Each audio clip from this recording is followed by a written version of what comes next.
Beth Rigby, Sky News. Beth Rigby, Sky News, thank you. Prime Minister, it now emerges the perpetrator was known to the authorities and had been referred to prevent the anti-terrorism programme 3 times.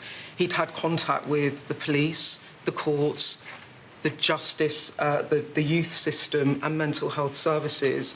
It's a catastrophic failure of the state to protect those young girls.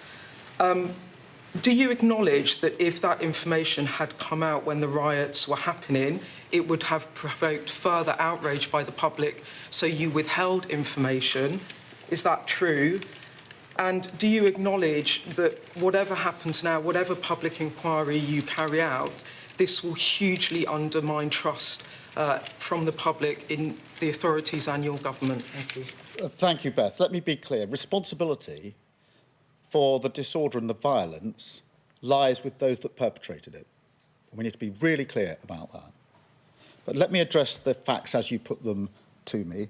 There has been a failure here, and I don't intend to let any institution of the state deflect from their failures, and I acknowledge that readily here. Yes, I knew the details as they were emerging. That is the usual practice in a case such as this.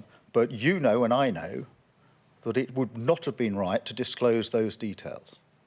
The only losers, if the details had been disclosed, would be the victims and the families, because it ran the risk the trial would collapse.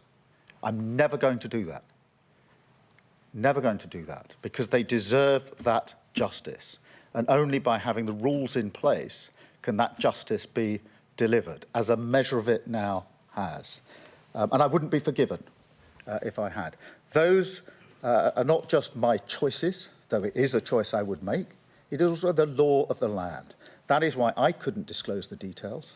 It's why others couldn't disclose the details. It's why all of you as journalists couldn't disclose the details, because the same laws applied to you just as they applied to me.